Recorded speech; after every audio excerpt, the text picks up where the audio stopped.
like to repeat the question. Okay. Yeah, Chris, you can answer. You maybe just summarize. So the question was basically what happens if you apply to too early places? Go ahead. Yeah. The question is, I think, Maj, correct me if I'm wrong, I think the question is specifically what happens if I apply to 2 EDs at the same time? Early decision. Early decisions, yeah.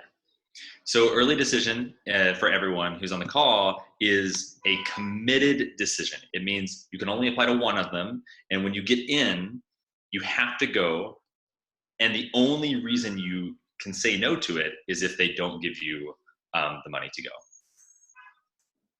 Michael, can you still hear me? Yes. Okay, cool. My computer froze. So to answer Maj's question, I actually saw this and I thought about it a little today.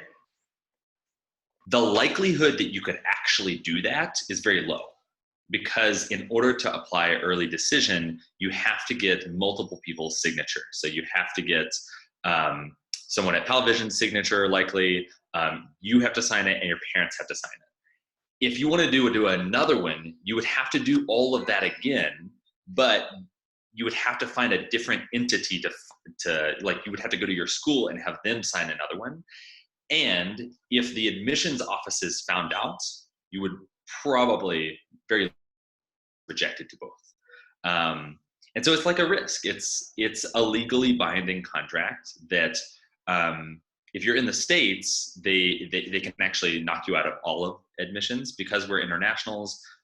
Clearly, like, the US law doesn't always apply to us, but if we're going to play the game, we should play by some of the rules, not all of the rules, but some of the rules. And this is one of the rules that doesn't seem like it's worth breaking, because there's actually 2 early decision deadlines. There's ED1, and then there's again ED2 before regular. So if you want twice to try it out, you actually have twice, but you can't have an ED1A and an ED1B, if that makes sense. Yeah. Yeah, thank you. So to summarize, you can only apply to one early decision. That's it. One university. Okay, Maj, you pass to someone. Pass to the other Lean Abarais.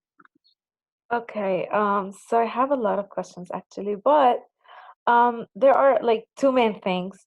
At first, when I was searching, I saw a lot of people who are putting in their CVs the GPA like is higher than 4, so like 4 point something, and that's maybe like Michael told me that it maybe relates to like in the US, some courses maybe are like harder than others, so you can get more than 4 with them. But with this, will this affect like our CVs because we do not have this thing in our courses? Oh, come on, another question is that also the US, the US style of like teaching medicine is quite different than the other countries. So like there are many very good universities that like in medicine, especially in the US, and in order to attend them, like I have to go through a very long process. So instead of that, I can apply to something like double degree program, like the MD program, and it's all like contracted in about like 6 to 7 years. So is that available in many universities or like kind of prestigious universities, or it's not that much like well known there?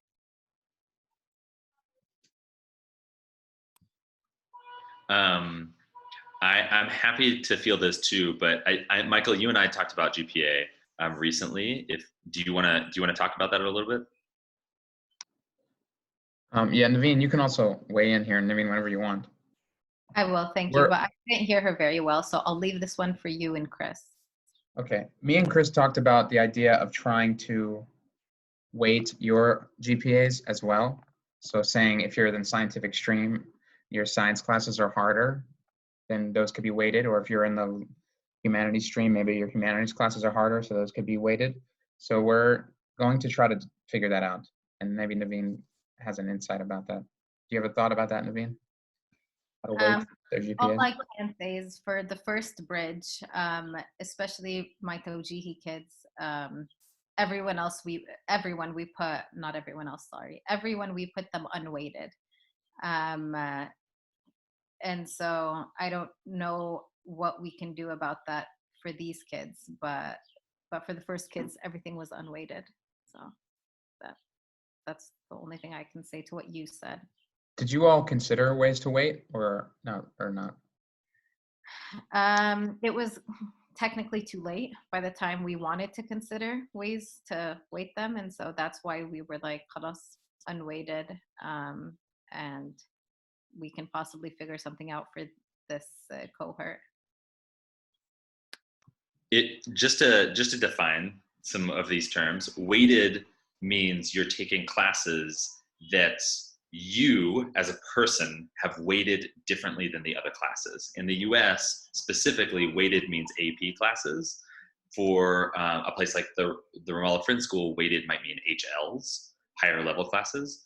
And so weighted is a term that can be specific, but also can be a little general. And that's why we're, to everybody on the call, that's why we're kind of talking about this, but we're not entirely certain. And the issue is if we don't weight your grades, it might seem like your GPA is lower than it really is. So compared to students who have access to these courses that are officially harder, you may have courses that are harder, but they're not officially harder. So we'll try to think about how to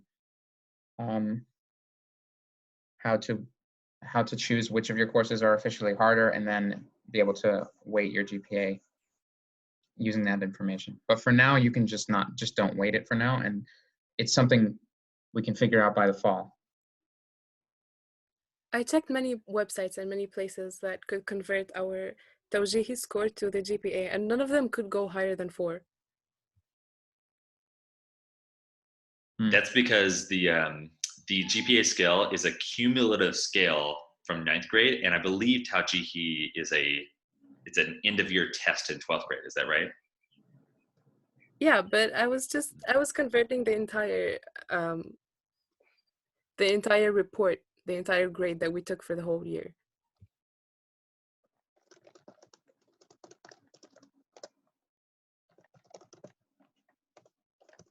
I'm going to think on this one. I don't have a direct answer, just like Michael and Naveen. This is a great question to be thinking about. Yeah, I have a note for it. We'll talk about it and come up with something for that.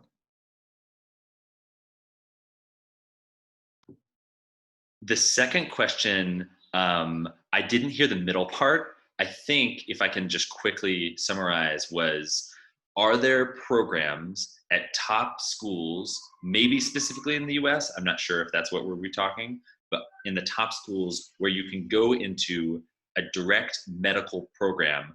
Maybe it's a medical program that starts with a bachelor's and turns into a medicine. Maybe it's not, but without reapplying, can I go into a medical program? Is that right? Yes, exactly. Cool. This is what I know about medical programs.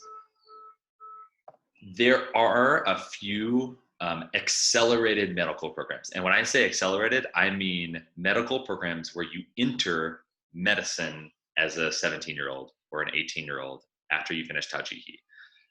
There are not many. Almost all of them require a pretty hard test, some of the hardest tests in the world. On the list that we went over in the video, there were some medical schools in, say, Hungary that do teach in English, but that do have a medical school test that you have to pass first. In the US, there may be one, but there are very, very few. Outside of the US, there's a couple actually, US universities that have the accelerated program, like Cornell Wheel in Qatar. And if you look at Cornell Wheel in Qatar, their average SAT scores are even higher than some of the Ivy Leagues. So in order to get into these programs, there are very specific requirements. A couple of them require just really significantly high SAT scores, all the things that you're doing now, but most of them also require a medical school test, which is not something that we've been preparing for. which will be something that you'll have to independently prepare for. The MCAT, And- right? Say it again. The MCAT, right? Yeah, I think the MCATs go for many schools. I know the schools in Hungary have their own test, but I think I think you can take the MCAT for the UK. I think it depends on the school. The data that I have, I don't see a lot of students going to medical school right after Taujiki unless it's in Palestine or it's in specific schools like the school in Hungary that we have on the list. If we have more data, if we know other people who have done that when they're 17, 18, I think that's data that we should work into our list and think about. But I don't personally have specific data about students getting in. And just to add something to this point, I have zero data around the amount of money we have gotten. So I only have admissions data. Right now, it seems, based on everything that I know, that we have not gotten, at least at the Revolve Friends School, we have not gotten any money to go to these accelerated programs, except when they're applying to Abadis or Najaf. Okay, thank you. Do I have to pass? Yes. Okay. Pass to Yafa. I don't have a question, so I'm going to pass to Noor. I have two questions, but the first one is not actually a question. I didn't really understand the deadlines part a lot, like especially the early action, and the decisions, and why is it mentioned 3 times? Yeah, that's a good question. I'm pulling up your college list. Actually, Michael, can you pull up the college list? Does it have a drop down? Yeah, when you look at the deadlines, can you click the next column? One in the next column? Yeah, one of those. Yep. So there are, can you scroll down just a little so we can read perfect. So there are 4 different deadlines. There is early action. You can apply early action to many of these schools. So you can apply to 15 different early action schools in the US. These are all US deadlines, by the way. There is restricted early action. Each of these restricted early action schools have their own rules. They're mostly the Ivy Leagues. But what they usually say is that you can only apply to one restricted early action school. You can't apply to other early action schools. Sometimes this goes back and forth. I know at Cornell, they actually say that you can apply to public schools, but not private schools. So it will change, but there's early action and restricted early action. Those 2 deadlines don't have commitments. So if a school in the early action or the restricted early action buckets accepted you, you don't have to go. It's just an early acceptance. The early decision 1 and early decision 2 are the ones that are still early, but you have to go if you're accepted. The condition is if you're accepted ED, early decision 1 or early decision 2, they're very likely to give you all of the money that you have said on your forms that you need. Because if they accept you, when they're talking about that acceptance, they know it's a commitment from you, so they're trying to commit to you as well. That's the difference between EA, early action, and ED, early decision. Early action is not a commitment on either side. So if they accept you early, great, but they don't have to commit to you and you don't have to commit to them. Early decision, they have to commit to you in money and you have to commit to them by saying yes if they give you enough. And then there's regular decision. Wait, so restricted early action and early action is the same thing? It's the same thing. The restricted early action is that you can only apply to 1. If you look them up, there's not very many schools with this. Again, they're mostly like the top 5 or 6 schools ranked. They will say, you can only apply to us if you apply early. But there's no commitment. It's just restricted, if that makes sense. And as I think Majd asked this before, but the early decision 1 and 2 are the same things, but they're just 1 and 2. And what They're if you just get accepted different into dates. both? So, now I understand the question a little bit better. Oh, my bad. I didn't understand it this way. So early decision 1 happens October 15th, November 1st, November 15th, maybe December 1st, something around there. It's like October through the beginning of December. Early decision 2, if it happens, not everybody has early decision 2, but if it happens, early decision 2 always happens in late December or January. So early decision 1 is actually a different date. It's always a different date than early decision 2. If you want to make use of both early decision 1 and early decision 2, what actually will happen is you will apply to early decision 1, let's say November 1st, somewhere.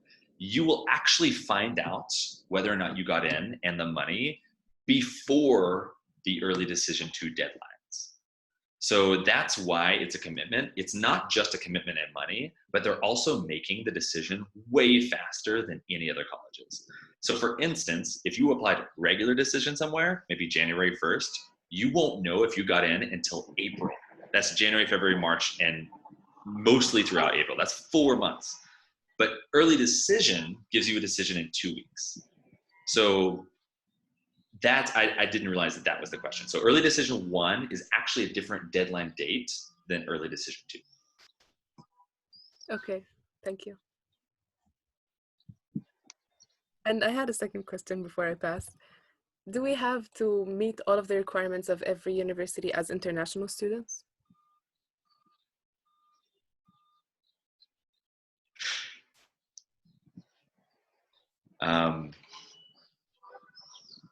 I just had a conversation today with a student, and we were talking kind of about this question. And I think my best answer right now is, do I have to meet every requirement? That's an interesting question. If I'm looking at the SAT, I'm seeing a range, right? 25% to 75%. The requirement is that you're in that range somewhere, right? It's not as much of a requirement as you have to convince an admissions office that they want to admit you and give you scholarship.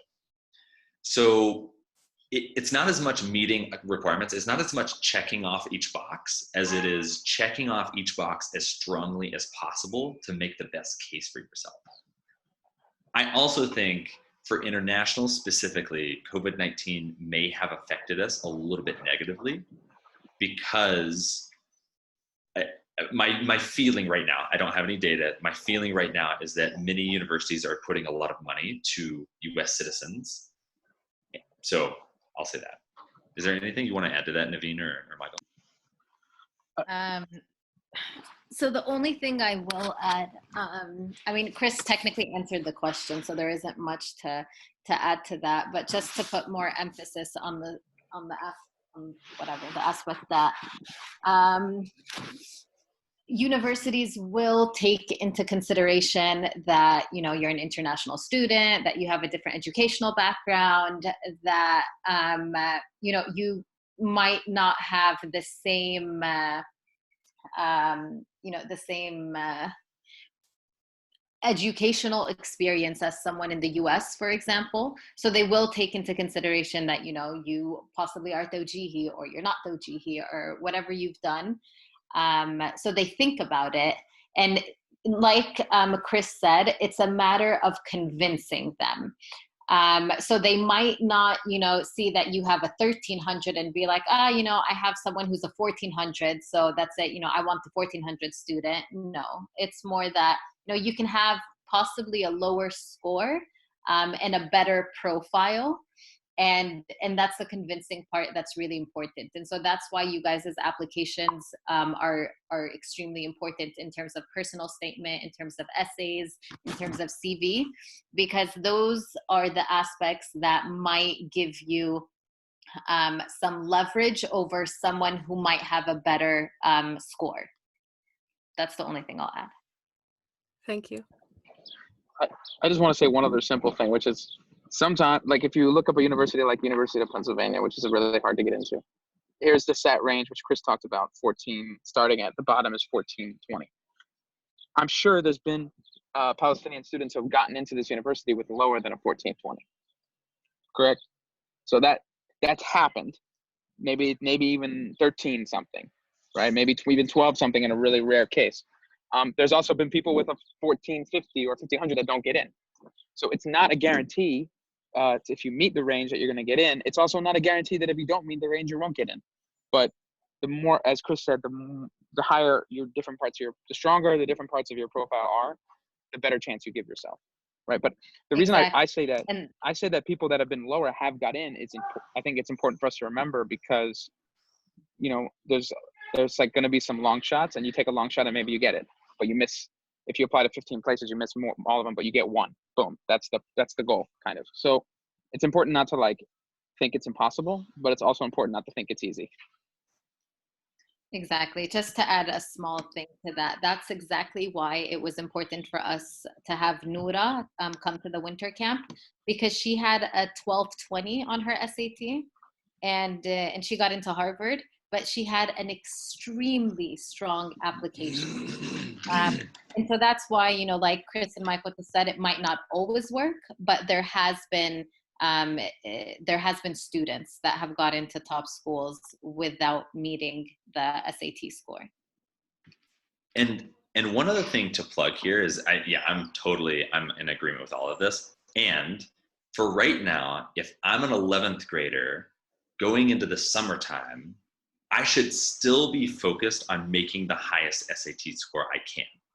So just to be clear, like I completely agree that we can take your application and try to make it the best it can be.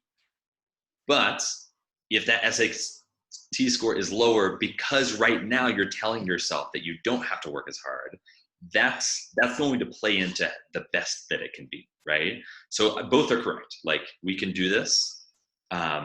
It's not impossible to score lower than what the numbers say. And the higher you score, the better your chances are.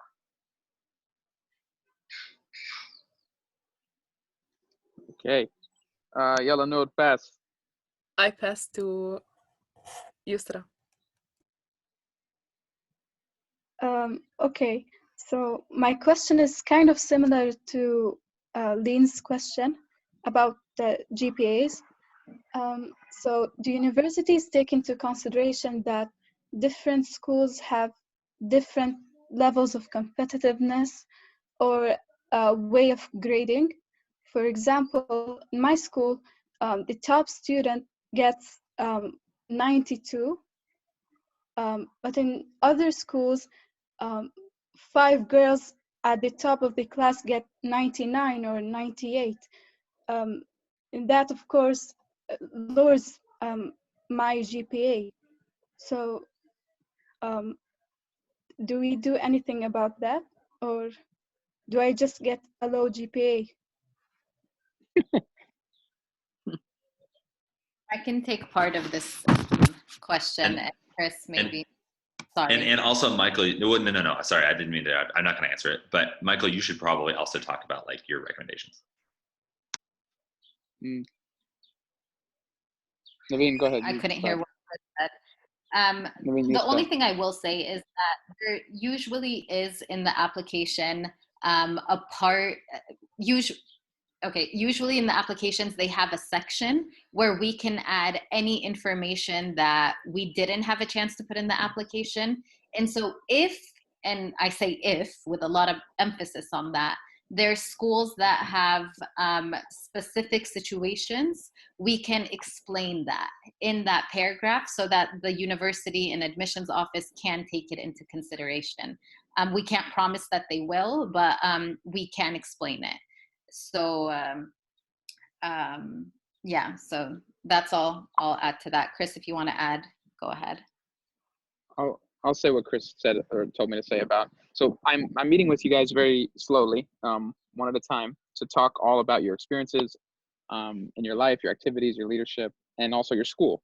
And so part of what I'm going to try to explain in the counselor recommendation is your school and how competitive your school is, so that when the admissions people read for example, your transcript, your grades, they have my recommendation, which explains to them, oh, this school is actually really, really hard. And so getting a 90 is actually like getting a 97. And so they can understand that. So that's the goal. Like, so when we talk one-on-one, you can explain that to me. And I will try to represent it. And it also relates to what we said earlier about trying to weight the grading, which we'll think about. Like, can we say, you know, in this curriculum at this school, these classes are much harder, and so an 80 in this class is actually more like a 90. Maybe we can do things like this to try to accurately explain the context. And also one other thing to add, students, if you're looking through an application and you know in your mind there's someone who's done this better, but there's no reason to say that, don't say it. So for instance, in this particular case, if you have a 92, but you know there are 4 other girls with a 99 or 96, don't say that in the application. Only say your strengths. You don't have to be so honest that you also tell other people that there are better people out there. Thank you. فيش طلاب أحسن من البريدج. صح. صح ما في. I pass to Salam. Big like Michael. I'm gonna pass for now because I don't have questions. So I'm gonna pass to Lynn Madia. تفضلي لين. Oh, I think we lost Lynn. لا هيني. She there? Oh, okay. Okay, so you actually answered some of my questions, but I have one. It is, do the scholarships depend on the region or the major we choose? I couldn't hear the question. Okay, can you hear me now? Yeah, go ahead. Okay, so my question was that, do the scholarships depend on the region or the major we choose? Chris, I'll let you elaborate, but I'll give a short answer. And if I heard correctly, the question was, do scholarships depend on the region that we choose? And the major too. And the major. Yeah. Okay. I think a simple answer would be, I mean, yes and no. Yes, in the sense that it really depends on the university and how much money they have. Does it depend on the program? Sometimes. Sometimes universities have specific money for specific majors, for specific programs. I would say that's probably more applicable in like maybe Europe and in other countries, maybe not so much in the US. And maybe also on the US, like I said, it depends on the university more than it would depend on the region. Data says that the US does have more scholarships than anywhere else in the world. And that's why, you know, we talk a lot about US universities. And so, yeah, I think that's a simple answer. Chris, you can emphasize more. Yeah, I agree completely with that. This is a big question. I think it depends on 2 things. First, if you're applying outside of the US, then yes, the scholarship probably will depend on the course that you're applying to. So you're going to apply it to somewhere very specifically to learn something very specific. I imagine at most universities, if you're applying to business or you're applying to medicine or you're applying to engineering, those professors are going to have the power to be able to give you or not give you a scholarship. So outside of the US, it probably does matter a lot. I don't personally have a ton of data on getting lots of scholarship outside of the US, like Naveen said. So when you look in the US, which is where the majority of the scholarship is, it's actually much different. In the US, I read a statistic, but I don't want to say a statistic. The vast majority of international students are applying as STEM majors or medical school students. So if you're applying to the US, even if you want to study biomedical engineering, if you're applying and you say that, then they're going to put you in the bucket of applications that says that. It's going to be the majority of the internationals. If you're applying and you know that you want to study STEM or biomedical engineering, but instead you also know that you're really into film, or you're really into humanities, or you're really into business because you did a volunteer project, and you wouldn't mind taking a class on one of those. If you say that, then suddenly your application is going to get sorted into a much smaller pool of, oh, these people want to study this. In the US, it won't matter what you say you want to study until you declare your major. And at most universities and colleges, that's not going to happen until at least the second year, if not the third year. So you're not doing anything about your education when you apply as a specific major. What you're doing is you're telling admissions for all students what you want to study, and then they're sorting that based on what you say. Now, they don't usually sort it right away. Usually they look at your test scores and your grades and all the things that you submit, and they say, okay, pass this on to the next step. But eventually there's going to be a step where they're going to sort the STEM majors from the non-STEM majors. And so if you're putting STEM as science, technology, engineering, and medicine is included. If you're putting yourself in that bucket, you're going to go into the largest pool, even though it has no bearing on what you actually study. If you're putting yourself in a different bucket, you're going to go into a smaller pool, even though, again, it has no bearing on what you're actually going to study. So in the US, I think it does actually matter what you put as your major. And outside of the US, it probably does matter, but for different reasons. Chris, are you saying people should not be putting science as their major? I would recommend that all of my students don't put STEM as their first major, and often I recommend that they don't put it as one of the top two. Oh.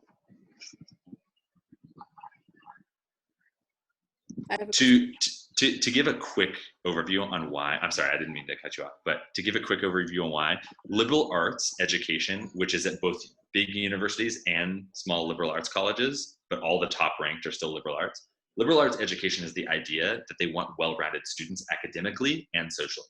So if 90% of all internationals are coming in saying, I want to study medicine or engineering, that's not what the US considers well-rounded. It may or may not jive or gel with what you want, but that's what liberal arts education is. And so they're looking for folks who are interested in lots of different things. And so if they're saying math, science, but they're not saying philosophy, psychology, business with an emphasis to social entrepreneurship, if they're not saying all these other things that are not as popular, then they're not meeting the liberal arts goal, if that makes sense.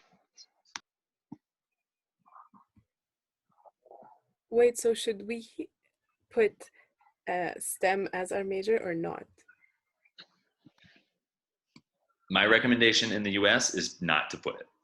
Outside of the US, you're going to have to apply to a specific course. So outside of the US, if you apply to a school in Holland, you're very likely going to have to choose the actual major that you want to learn and then apply to that. So it won't even be a choice to put it or not. You're just going to have to apply to the course or to the major. But inside the US, I always say, don't put science, don't put math, unless there's a very good reason. And what I mean is, if you have a published paper in a specific science journal that you're writing about in your personal statement, it might make sense to put biology as your major, right? But if it's more of I'm a leader in these senses, and I'm also interested in biology, I don't think I would put biology if you can help it. It does need to be true, but it also needs to be aligned to what liberal arts in the US is. And liberal arts is everything, not just the math and sciences. I'm kind of confused, so for example, I shouldn't put computer science because it's technology.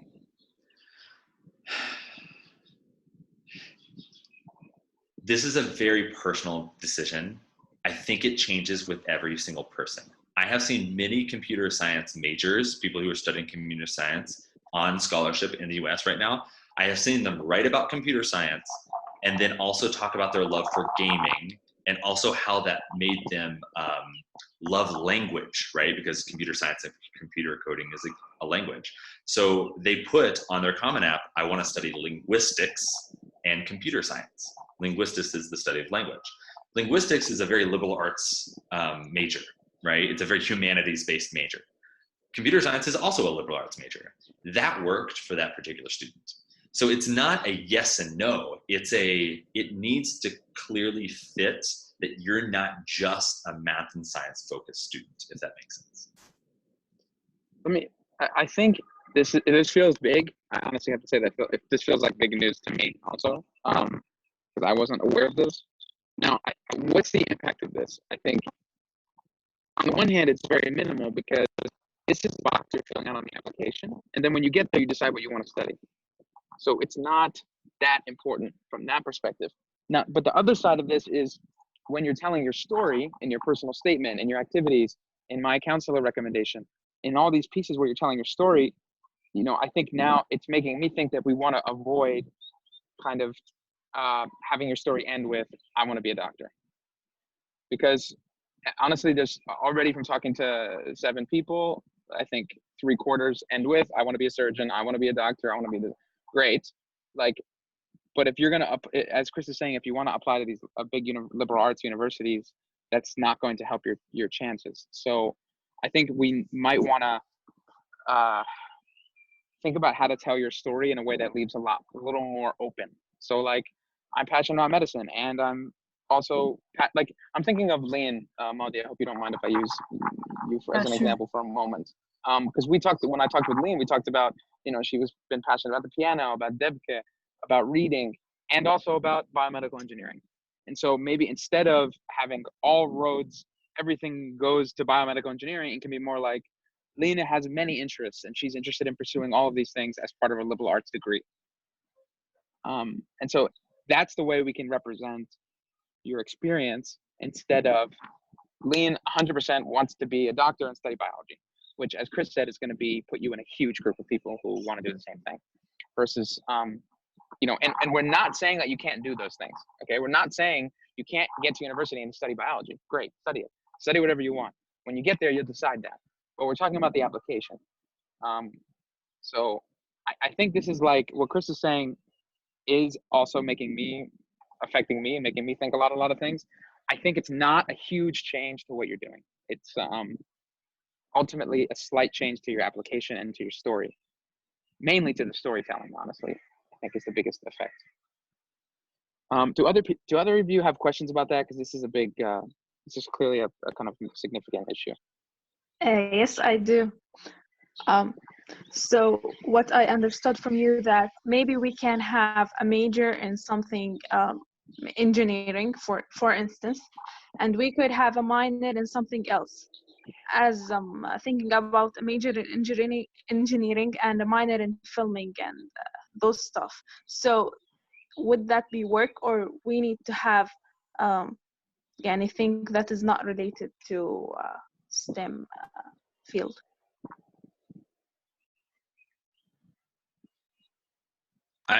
In my opinion, I completely agree with what Michael just said. This has no bearing on what you're actually doing in college. This has a lot of importance about how you tell your story. If you're interested in engineering and film, which is a cool combination, you need to tell a story about how cool that combination is with a focus on equally engineering and film. It cannot be that the story comes out, I walk away from the story and I think, oh, wow, she's really interested in engineering and maybe kind of in film, but definitely engineering. That's not the goal. The goal is that I hear the story and I'm like, wow, what a cool combination of passions. Film and engineering, that's cool. And so it's all about how you tell the story.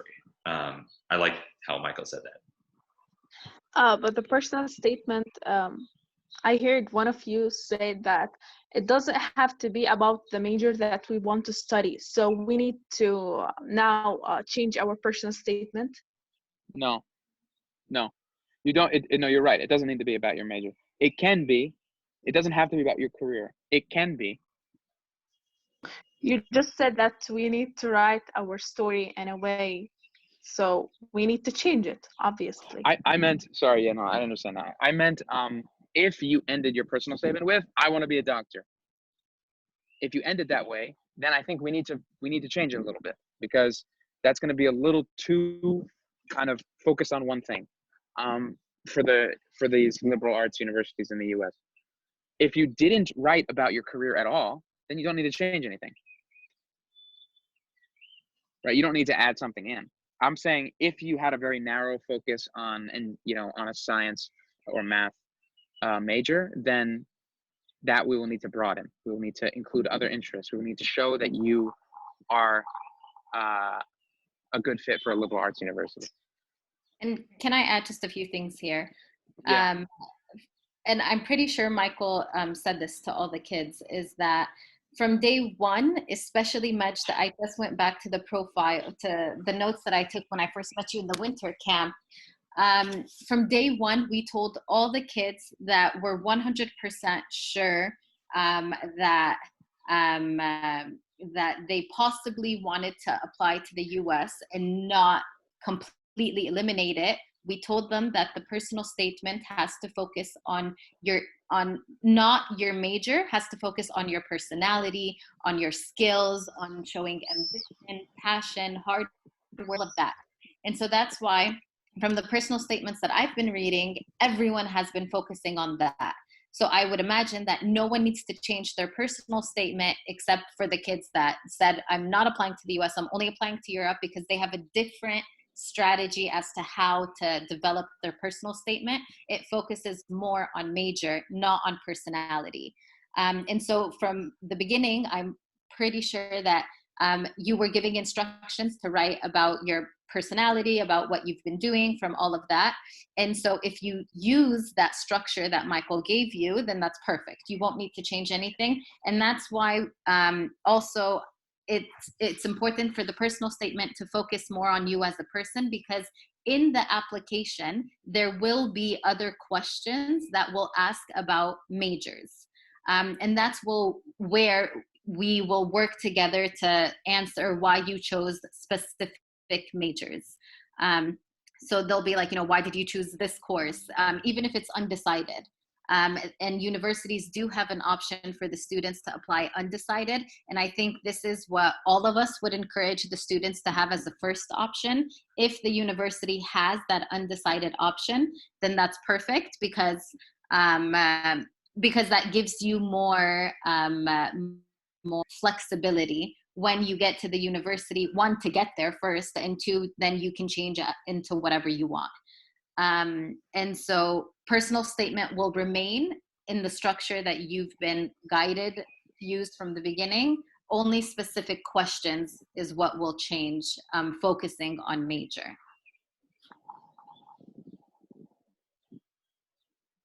That's it. Other questions about this topic? Yes, me. So if we wanted to apply to both US and Europe, do we have to write two personal statements? Yes. What? The US one. Who said what? What? So I think I've said this before, at least said it several times, maybe in the different groups. We've been focusing on the US personal statement because it's the hardest one to write. It requires creative storytelling and a very personal approach. Other universities in Europe and elsewhere are much more of a professional kind of approach, where it's more of just like describing your accomplishments and why you want to study a particular field. So it's easier to write. It's more of a formula.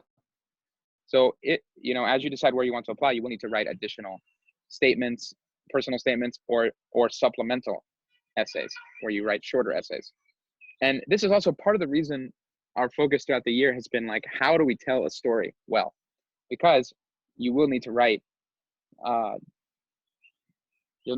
I just said, several different statements and responses. So we've been trying to build your skill in writing, so that when it comes to a new one, you're ready to try it. You're not just like, you don't only have one personal statement you could ever write, that you're ready to try new ones. So yeah, and this is part of the research is to look at, okay, what are the requirements in the application? What other tests you have to take? What other statements would you have to write, etc., so that you know what you're getting into. Also, just to add, even in the US, there are universities that you have to write more than one statement. There are many universities, especially top universities, with multiple supplemental questions. They will change from year to year, so there's no need to think about them right this moment. But I think Michael is totally right, and what Naveen said is totally right, that you will have to write in many different ways throughout the college application process. When do we start to write?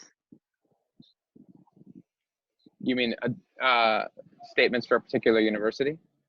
Yeah, our applications, yani. Yeah, after you finish your first and second draft of your college list, once you have a final draft of your college list, then you'll start working on the actual applications for each university. Some universities that might be, you don't have to do anything extra than what you've done. Others, there might be a lot of steps. Yeah, and those are, so that'll happen. There may be like, I don't know, Chris, do you remember how many words? Maybe 100, 200? Not that many. Yeah, it kind of depends. Like, so actually, it's so funny. It really depends on what university. So inside the U.S., it kind of goes back and forth. A lot of universities have a why this university question. Stanford University has 8 different questions, but they go between 50 words to 150 words, but there's 8 of them. At UBC and University of Toronto, their big scholarship nominations require at least 4 different essays, all of which are at least 400 to maybe 700 words. So it really depends on the university.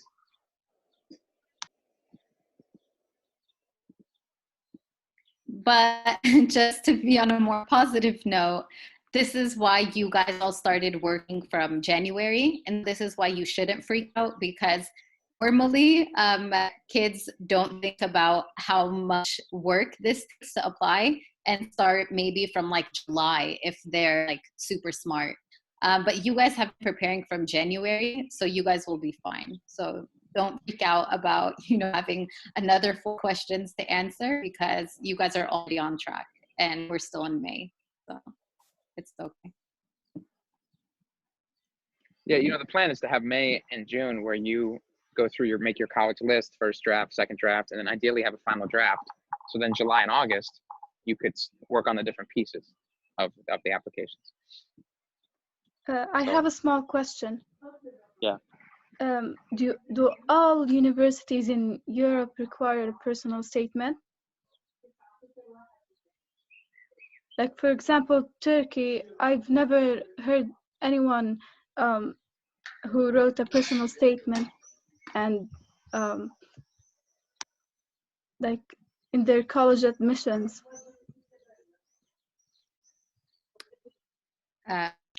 Okay, so Chris, me and you can answer this together. I'll just say that that's true. Not all universities outside of the US ask for a personal statement. There is universities in Turkey, in Cyprus, in Europe that will probably just have you fill out a simple application and might have you answer like 1 or 2 very small questions, straightforward. And so not all universities, but also this becomes a different question in terms of scholarships, because these universities, and I'll give an example on Turkey and Cyprus, those 2 I have experience with. It's easier to get into the university and the application is a lot easier, but the scholarship process is separate. So if you get accepted to the university, that doesn't mean that you have a scholarship to attend the university, and you need to apply to a separate application to that university, whether it was in Cyprus or whether it was in Turkey.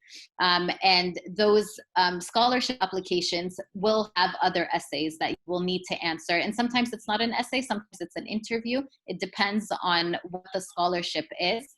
And so the process is a bit different for those universities, but it's also a lot it's not as complicated as it is in the US. And so there's some scholarships from Wizarat al-Tarbiyya wa Ta'aleem that will give you scholarships to study in Turkey, and that just requires you to submit your grade and to have an interview. So it's very different. Maybe some other scholarships, another scholarship that I know to Turkey did require the applicant to submit a short essay as to why they should be accepted for this scholarship. Why do they deserve it? And why do they want it? And so every application has a different process out of the US.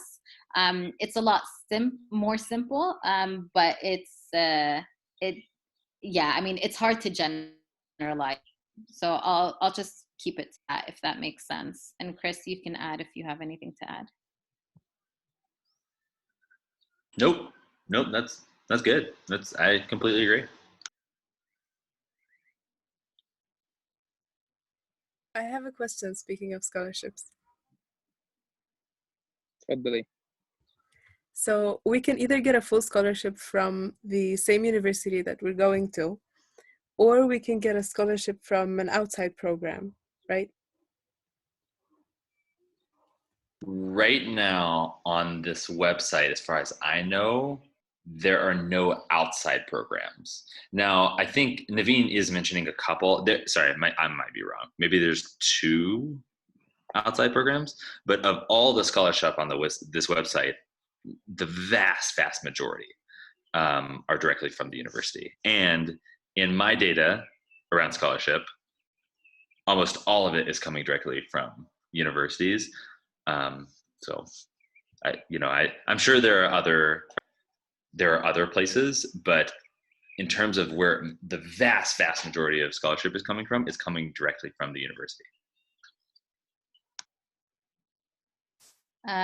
Yeah, I mean, that's 100% accurate. For outside, just to clarify this, I like to be very clear about this point. In First Bridge, Ta'awun did offer outside scholarships. That is not applicable anymore. And so for now, from me, Chris, and Michael's knowledge, there isn't any outside scholarships. Maybe there might be later, I don't know. But as until today, there isn't any that we know about. And so that's why everything is coming from, for the US at least, I will say, generally from the university. Like I said, for Turkey, it's a bit different. Sometimes for Cyprus, it's a bit different. So outside of the US, maybe we can find something. For Turkey, we can definitely find something from Tarbiyya wa Ta'aleem. But yeah, I think the general answer would be that for the US at least, and most of the money will come from the school. I want to say something that while I was searching, I saw things that like some countries requires like special tests to be taken. Like for example, in Turkey, you have to take in some universities or scholarships, you have to take the YOS test to be like to apply to the scholarship. Like it's the main thing that you have to take before applying to the scholarship or the university. Which is something that like I do not know how will we take it, or like if I want to apply to a certain university that want the YOS as a requirement, how can I take it? Or is it offered, for example, in Palestine, not only the YOS but like other tests that should be taken in other universities? Yeah, that's a really good question. And because of your question, this is exactly why we're starting with the college list from now, so that we can find out if the universities ask for these specific tests, and how can we take them, because it does happen. For example, when I had a student that wanted to apply to the UK, I know that, and the reason why UK is not an option anymore, because we realized throughout the application process is that she needs to take an exam to even apply the university. She can't apply without taking this exam. And so she took the exam. She was lucky that she found out 10 days before the deadline that she can sign up and take it in Palestine. And so, yes, these things happen, but because of what you're saying, this is what we need to start the colleges now to find out if they have any specific tests. And honestly, it's going to be from a university to university basis. There isn't a general answer that I'm going to tell you, yes, all Turkey universities are going to ask for this test. No, not all of them are going to ask. Some of them will. And so we need to know how to work with that process. So if we start preparing your list from now, we'll know what we need to take, and we'll find out how to do that.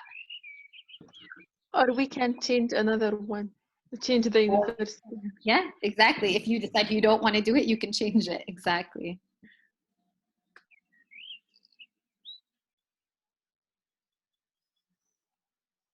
Oh, one other thing to add, as I was, I completely agree with all this. Also, for Europe, if you are a Taujihi student, I have had multiple universities in Holland, in Holland, where else? I know in Holland, and I'm trying to remember where else, but multiple universities in Europe tell me that with Taujihi alone, they may not be able to consider the application, but if the SAT score is high enough, they will consider the application. So just another plug for this pretty awful test, I agree, the SAT, is that it also matters outside of the US potentially as well.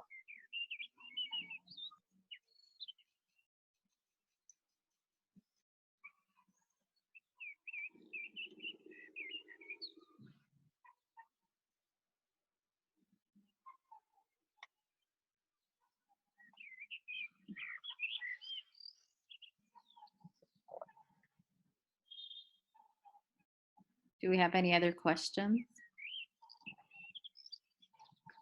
Oh, I have a question. Yeah, go ahead. So we're going to apply to 15 different colleges or universities. 5 of them are going to be REACH, and 5 match, and 5 are safe schools. That's the goal, hopefully. Yeah, I think I agree. These categories are not super specific, right? And so I think it's good for each student to really think about what is a REACH school for them, what is an actual match school for them, what is an actual safety school for them. And I think whatever that bucket actually means for you, if you're talking about test scores, if you're talking about grades, if you're talking about what you can afford and what you can't, I think all of those things matter a lot. But I agree with that 5 match, REACH, and safety. So can we apply to universities in Europe and the US, or is that just unnecessary extra work?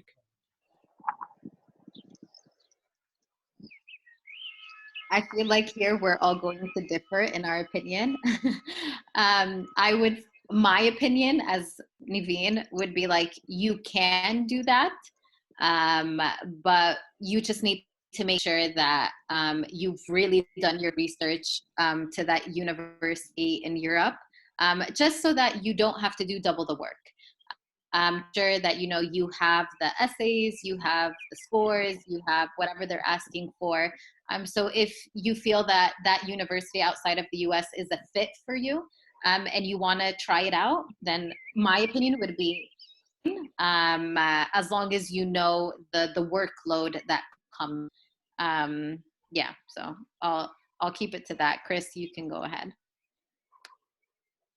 No, I actually agree with that.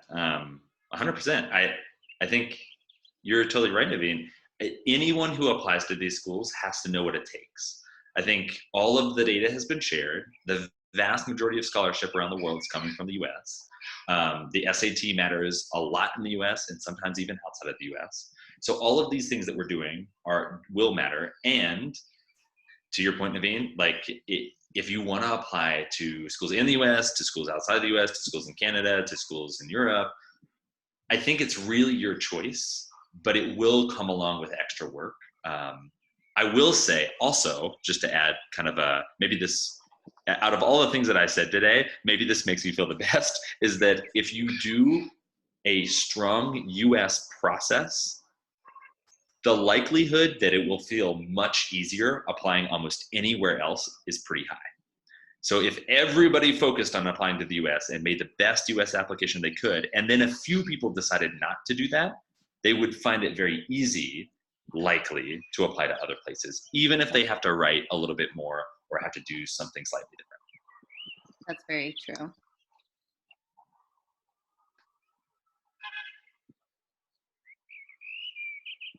I want to ask,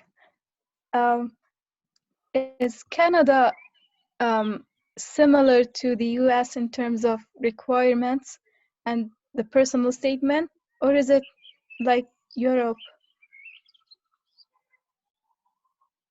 Oh my gosh, this is a great question. I love this question because there's no real answer.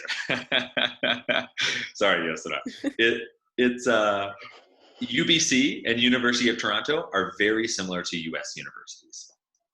Memorial University is more like a European university. It really depends on the university. I will also say Canada is one of the places where there's no central application. So you can't fill out one application for all the schools in Canada. You actually have to go to each school. There's one province in Canada that does have it, but the vast majority of schools, you have to fill out individual applications. And also, scholarship in Canada is very often nomination scholarship, which means that you have to have someone nominate you for the scholarship to be able to even apply for it. So it's not nominate you to get it, it's nominate you to just start applying. Before that nomination, you can't even apply for it. So Canada is kind of its own thing, but there are some universities that act like US universities. And there are universities that act like European universities. Most universities in Canada do accept the SAT, but I don't think any of them actually require it. Also, this you just reminded me, Chris, to tell the students something important. And just in case you guys didn't know, this might sound dumb, but just in case you guys didn't know, we'll be applying something called the Common App, which means that everything you guys are preparing now, we're just going to prepare it once for all 15 universities, if those 15 universities are in the US. And so that's why it's nice to have just one common application that we can send off to all the universities at once. The only thing that will differ from university to university is the supplementary essays, which are the short ones, could be long, but in general, I would say that they're mostly short. The only university that is not in the Common App in the US that I can remember right now is MIT. That one's a separate application. But other than MIT, everything will be filled out on the Common Application. So it's nice that we just have to fill out the application once, whereas in Canada, like Chris just said, we'll have to be applying to each university separately. In the US, that's not the case. In Europe, also most likely we'll be applying to each university separately. So that's just something to let you guys know. If we have the Common App, can we apply, for instance, for for every university a specific major, not all of them the same thing, or we can? So each university, you'll have a tab where like the specific things for that university you'll get to put in that tab for that university, but the thing will remain the same. So personal statement, your background information, they're going to be asking a lot of things in the Common App that we'll get to. It's literally like if you sit maybe for an hour and fill out the application, maybe a little bit longer than an hour. It's all simple questions: your mom's name, how many siblings, what schools do they go to, that kind of stuff. So all of that is, you just fill it out once, we send it to all the universities. But obviously for each university, you'll be a separate major, you'll be writing different supplementary essays. So So yeah, that will differ, but everything's on the same application, which is nice. So you don't have to go back and forth to look for different things. Naveen, what did you mean when you said that MIT has a different app? Like it's not the same as the Common App. No, it's not the same as the Common App. It has a separate application. And I'll let Chris talk more about the application. All I'll say is that it's a very, very detailed long application. Not to discourage you from applying if you're thinking of it, but if you are thinking of MIT, MIT is easy. You will have like double the work in the sense of filling out the Common App and filling out the MIT application. So that's also important when you want to think about your early decision, to know which application to have like 100% ready by that deadline. So yeah, Chris, I'll let you get into, more details about the MIT application. Yeah, I've kind of forgotten the MIT application. I think I think you're totally right, Naveen. The big headline here is that applications in the US are long and pretty hard. And many of them can be filled out on one application website. It's called the Common App. The Common App is actually a nonprofit organization. So it's not affiliated with the universities. It's its own organization. If a university has chosen not to participate, then what that means is that you're going to have to go to the university website and find their direct application, the one that was managed and directed by the university.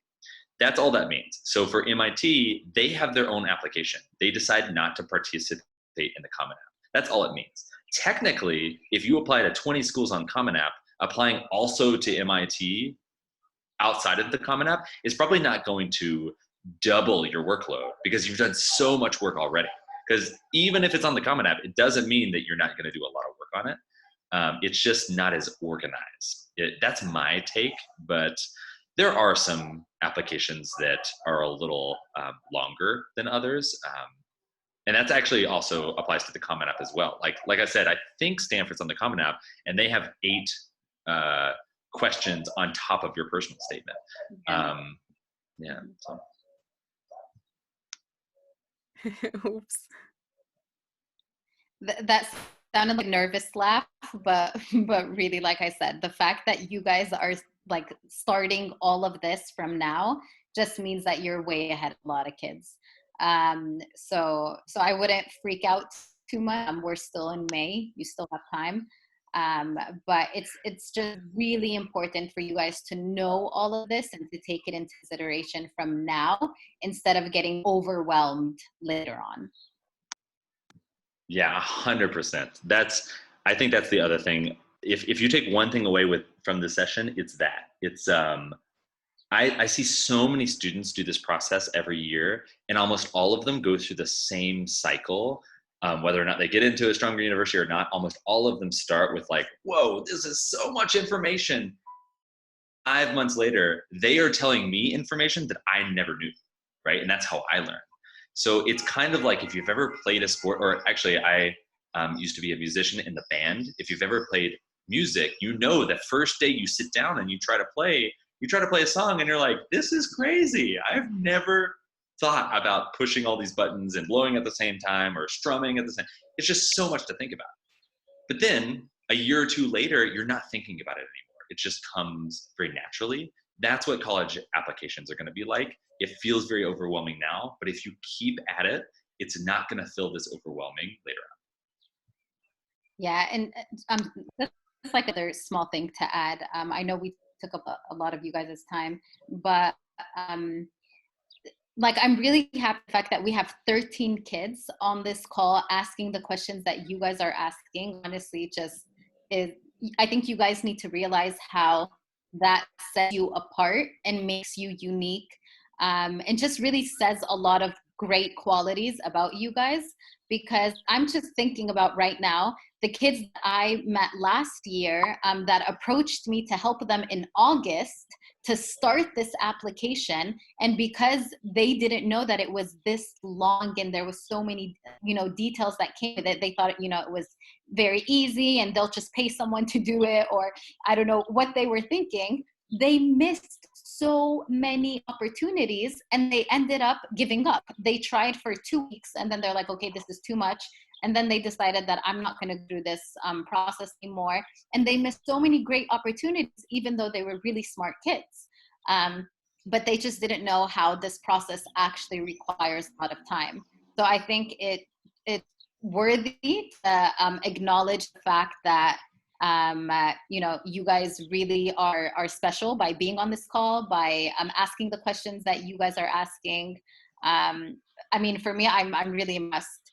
And so I'm definitely going to memorize the names that, were on this call and ask the questions that you guys did, because that is not only an indicator of the hard work that you guys are doing, but it's also an indicator of what type of profiles we have in Bridge. And I mean, I'm going to say this, even though I probably shouldn't, but if universities don't see what we see, then they're definitely idiots, because I'm even sure that kids in the US are not working on this application process from now, even though they've been set for it from the beginning. From first grade, they've been built on this system. So yeah, you guys just need to know that, you're very special for knowing everything you know right now. MashaAllah, Bridge students. Thank you. MashaAllah. So I have a question about the undecided option. Go ahead. So I know that the undecided option is only 1 year. So after this time, we choose the major, for example, engineering. But do we start as freshman or sophomore?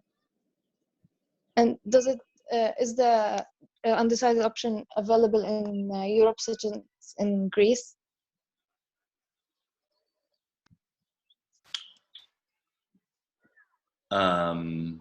This is a very interesting question, Rana. I don't know if I have a specific answer here. So undecided specifically in the US it means that you're applying to a university saying that you're not sure what you want to study yet. That's what undecided means in the US. Every university has their own policies around when you finally will decide, right? So for instance, at the university I went to, I had to decide what I wanted to officially study by my 3rd year, right? So I was in college for 2.5 years before I made that decision. Every college is different. And so everyone will have their new policies. So regarding like, when does it change? I don't know. Regarding entering in your 2nd year, so I don't think it has anything to do with your major or undecided. I think what it will have to do with are if you took specific classes that they might give you college credit for. Right now, I don't have any specific classes that I can say, yes, you'll get college credit for this.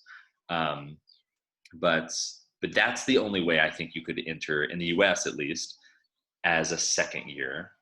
And then in terms of undecided in Europe, I don't think there's an undecided degree, but I think there are liberal arts degrees in Holland, but I don't know about Greece. That's a great question. Yeah, I've never heard of undecided in Europe. At least that's my experience, my very limited experience in Europe. I haven't heard of undecided. And Rana, are you asking that question because you're comparing it to universities here, how they work? No, because I was thinking of going as undecided. I'm not sure about my major. No, just because I was thinking that, like sometimes people freak out if they don't know what they're going to study, even though you apply to something, because that means that they might have to do 5 years. I just wanted to make sure that that's not what you were thinking, because that's not the same thing in the US.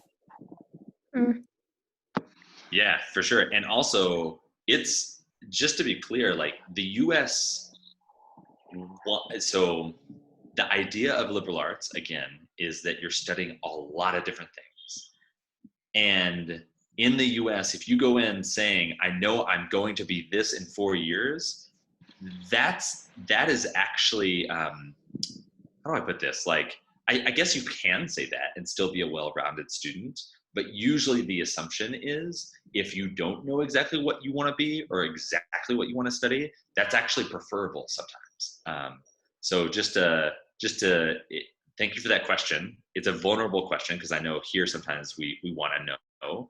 And I think when you're looking at the United States, a lot of times not knowing works in your favor. I have a question that's almost the opposite of what Rana asked, which is I know exactly what I want, and it's one of the STEM.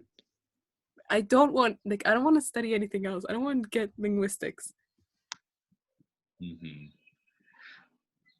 I think, so as a person, I want to tell you, like, you don't have to study linguistics, right? Going back to what Michael said before, this is not about what you actually do when you're walking on campus after you've got your scholarship, after you've got your admissions. So those decisions I'm super excited to see where everybody goes and like what they learn. And that's amazing. All we're talking about right now is the story that you tell. In the US, every student is admitted to the university. They're not admitted to engineering. They're not admitted to medicine. They're not admitted to something else. They're admitted into the university.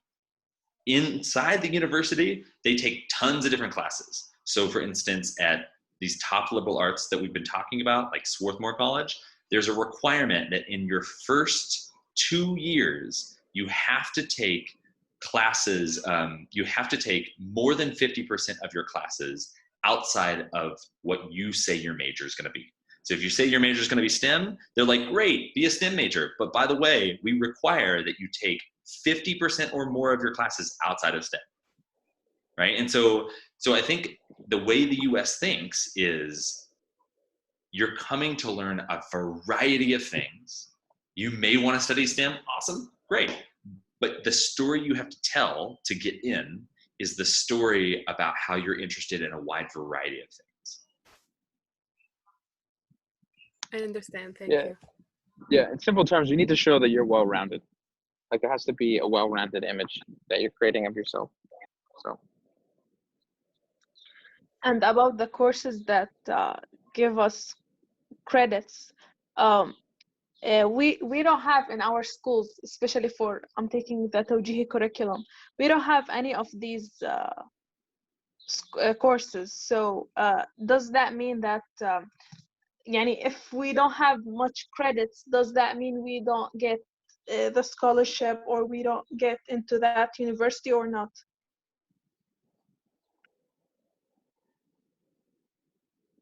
I don't know if I fully understand the question. No, I think Mej, I think this is what we talked about before, Mej. Me and Chris and Naveen are going to try to figure out a way to represent your classes as best we can, so that maybe we could weight a class, even if it's not a AP or an IB or something that is usually weighted. So don't worry about that for now.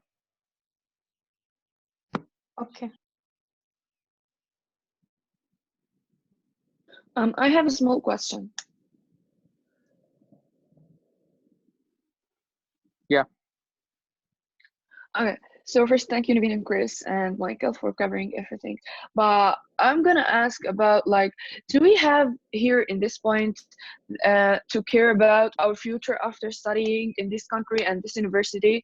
I mean, like the legal procedures and the standards of the country and the university we're studying in, because throughout my research, because for example, I'm interested in studying medicine.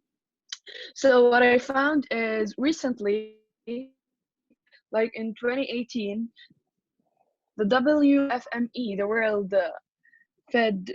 Federation, something like that, for medical education, put some standards to consider the medicine schools in the different countries. So do we have in this point care more about our future after finishing studying in this university, or do we just have right now to care about our grades and our reach and match universities? Because there's different standards between every government we're living under. So are you just talking about إنهم يعترفوا فيها لما ترجعي? Is that what you mean? Yeah.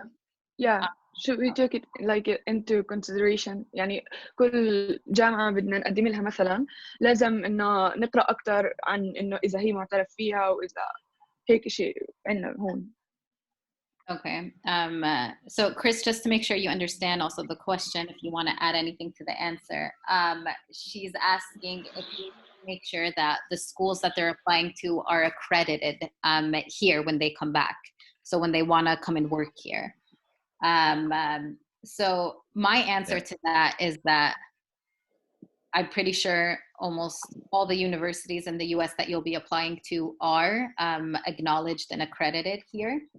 And I wouldn't worry too much about that process just because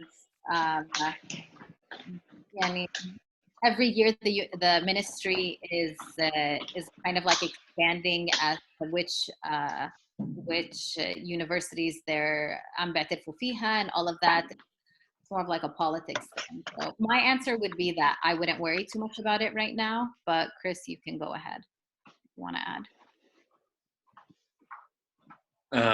No, I honestly, I don't have much to add. I think the one thing that maybe I don't even know. The one thing that I've talked with people about is, the question that I get asked a lot is, so if I go to this place, can I come back and work in Palestine doing this thing? I actually don't know what the answer to that for any field is. And I also think the idea that there will be more or less jobs is hard to predict, after 4 years. So I think to Naveen's point, I don't know how to answer that. I think in terms of accreditation, most universities I think almost every university on this list is accredited by the Palestinian government, but I can check on that. Thank you. Yeah, for sure.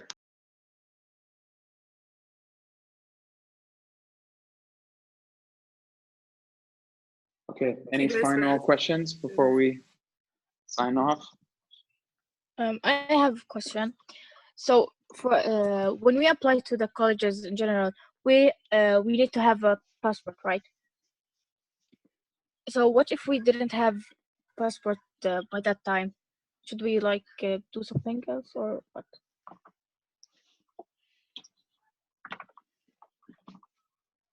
I think this question kind of depends on the country. When you say you don't have a passport, do you mean a passport to the country or the passport or HOIA or ID here? Not the ID card, but the passport. General passport. جواز سفر.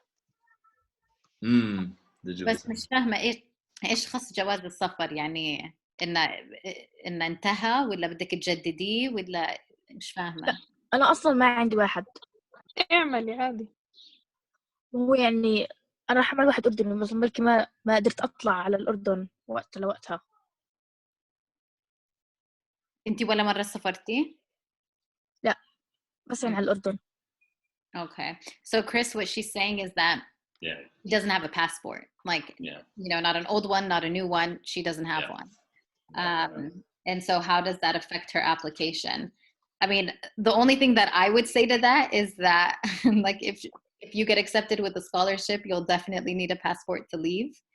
But other than that, I don't know how it would affect her application. Yeah, so something you should know, Yafa, is that when you apply, they're actually not asking these questions, right? They're not going to ask you whether or not you can or have a visa somewhere, whether or not you can or have traveled somewhere. That's not going to be part of what they ask you most of the time, I think, or if not all of the time. Yeah, they just ask if she's ever been to the US and if she has a student visa already. Right, in which most cases, students say no. Exactly. And so and my experience here is that once a student has been admitted, then scholarship happens. And sometimes that takes a couple days, sometimes it's a few weeks. And then after admission and scholarship happens. So yay, you've gotten admitted, you've gotten a full scholarship, you're ready to go. after both of those things happen, then you have a conversation about visa, passports, and travel. And I think each of those conversations is probably going to be very individual, because I think we each hold different capacities to travel, different passports, and things like that. But I think that's a question probably for after you get the offers, or for further down the road. Thank you. I have a question which I think is going to be more of a question about the government. But is it going to be much of a difference if I study outside and then come and work inside of this country, rather than studying inside of the country and then working in the country? I didn't hear the question. I'm sorry. I said, is it going to be is it going to make a difference if I study outside of the country and then come back and work here, or if I study here and work here? Of course, it'll make a difference, I would say. And Chris, you can comment as well. It makes a difference in the sense of how many years you'll be studying. Because if you're going to be studying in the US, it's definitely a lot longer, because you have to do 4 years of a general undergrad and then apply to med school, which is then another process on its own. And so yeah, it'll make a difference in the sense that it's most likely longer, depending on what the alternative is. And so if you plan on, for example, studying in Palestine, it's not as many years, and you can start, maybe training here right away. And same for Egypt, same for, a few Middle Eastern countries. But in the US, the med field is more, it's different and it's longer, I would say. Chris, you can add to that. But I'm not talking about medicine. I don't want to study medicine. Wasn't that the question? My bad. I'm fasting, so maybe I didn't understand. I'm sorry. No, it's not about a specific topic. It's just that, is it going to make a difference if I study outside and then come work here, or study here and work here? And in terms of computer science, actually, because that's what I want to study. Okay, I'm sorry. I thought it was medicine, because if it's medicine, then that's the answer. For other majors, I feel like I've been talking a lot. Chris, if you want to jump in, you can go ahead. But I'll try. No, this is yours. This is your question right here. Yeah. For other majors, I would say I would say honestly that maybe it's even better for you to study abroad and come back, just because you'll have more experience in the sense of having international experience and then coming back and adding value to what you have to offer. Not to minimize the added value of computer science in Palestine. Obviously, that's not what I'm trying to say, but I'm just saying that studying abroad is an experience on itself. And so to, study that major abroad, getting more international experience would add value for you to come back and work here.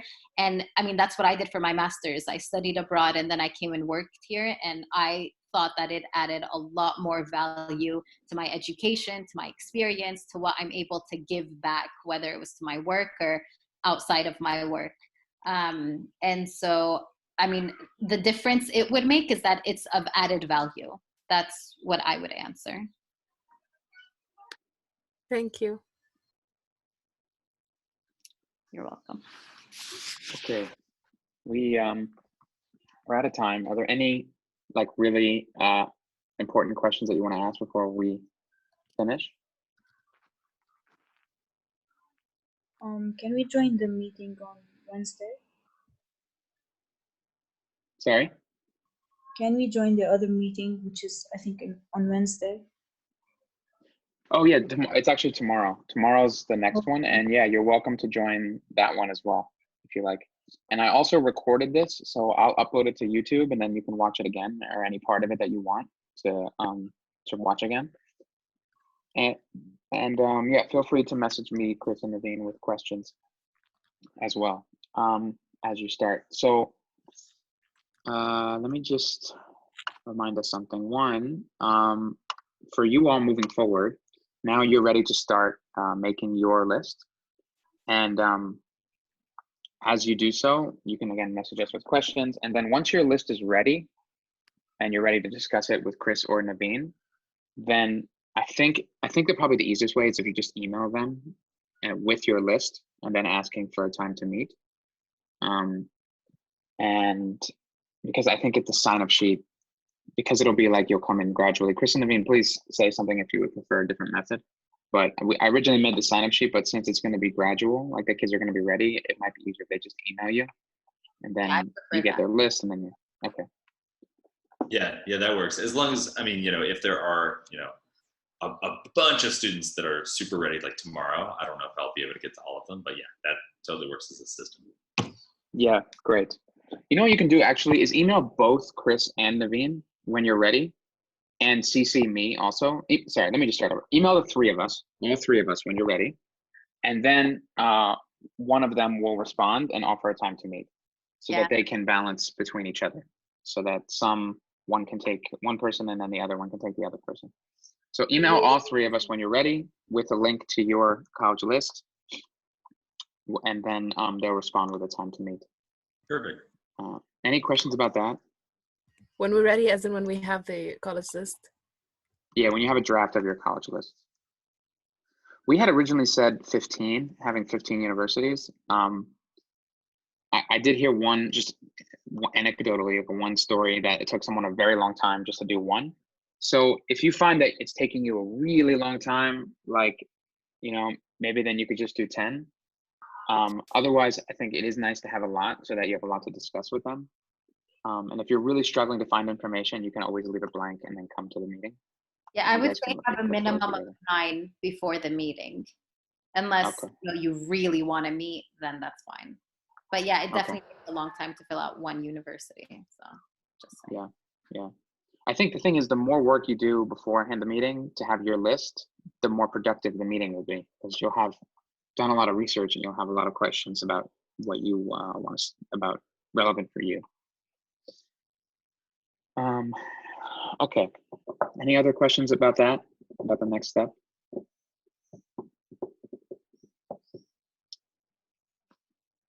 Okay, great. Maybe just to close out, each person could just say one word describing how you're feeling. Or if you want to do more than one, let's say 1 to 3 words. Between 1 to 3 words about how you're feeling about this college list process.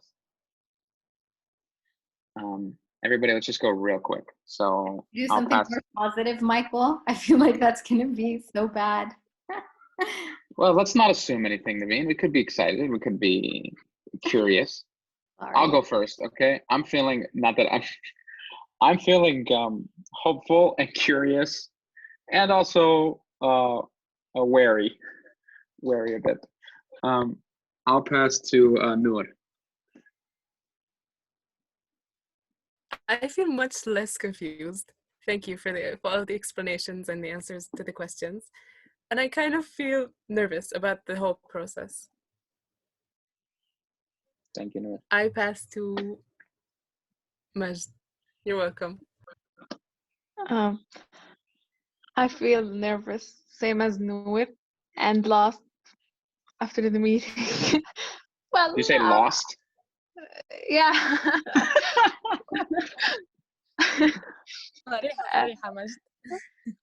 Well, because as it's recording me, I feel so amazing and excited for the next pass to Salam. Yeah, I feel nervous about the whole process, and I also feel overwhelmed by the amount of information I got today. But I'm also hopeful that my application is gonna turn out good, I guess. Pass it to Rena. I feel less confused, but a lot nervous. Oh, I pass it to Lena Barayes. I'm feeling good and interested to start, but also sad for you 3 guys because I'll kill you with my questions. And so, yeah, that's it. Always. Pass it to Lynn Nadia. Okay, so I actually feel a little bit confused, but I also feel good because I'm getting the information that I need, for the applications. So I'm feeling good. And I pass it to Ragad.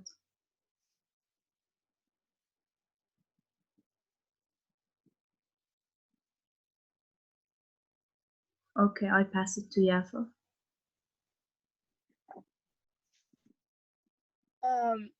I'm feeling nervous and kind of confused between which region should I choose and where do I want to go. Yeah, that's it. Pass to Isra. I feel depressed. Not really. It's a very strong word, but I'm extremely anxious, nervous about the whole process. But I'm also excited to see how much I'll accomplish by the following months. That's it. بس to رغد أو يزيد واحد منهم. يزيد مش هون. Okay, رغد. I don't think Ragad that's is- either. We lost her too, yeah. Okay, But Naveen and Chris, you want to share real quick? Chris, go.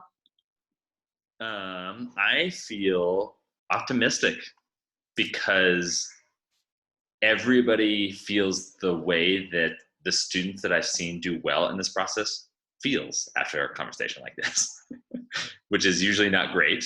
But if someone had said, "Oh, I feel amazing," I'd be like, "Huh, interesting." Like So maybe they I feel don't understand. optimistic. Right, exactly. Yeah. I pass it to Naveen. Oh boy, I'm feeling a lot of things. First, I'm feeling hungry, really hungry. But back to our topic. I'm honestly excited. Excited in the sense of I sense so much potential, and it's normal to hear everything that you guys just said, and that's why I preferred Michael to not ask that question. But I mean, one last thing that I'll say is that it will be tough in the next few months, but you guys will be the first people to finish, and hopefully by October, you guys don't have to worry about anything at all. And I feel like that's usually where you guys will really understand يعني بتصيروا بتحصدوا. I don't know how to say that in English. يعني بتحسوا في كل التعب اللي تعبتوه بعدين. As long as you actually work hard now, you'll definitely feel it later, because all the kids that I worked with in the first bridge cohort that worked hard like you guys from the beginning were the ones that were feeling amazing towards the end and didn't have to stress about, oh my gosh, what am I going to do? What am I going to do? Whereas the people who weren't working hard up until May were freaking out. And they were feeling the way that you guys are feeling now. I mean, you definitely don't want to feel that for a full year. So yeah, I'm excited to work with you guys. I'm happy to get any questions, and that's it. Okay. Yeah, I understand Naveen's caution about the question. I also feel like it is good to normalize the feelings.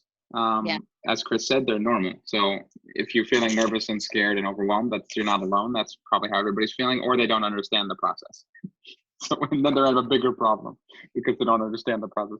So step by step, we'll be fine. And for now, we're going to sign off and say goodbye. See you later. And we'll be in touch. Thank you. Cool. Thank you. Bye. Bye. Bye. Bye. Bye. Bye.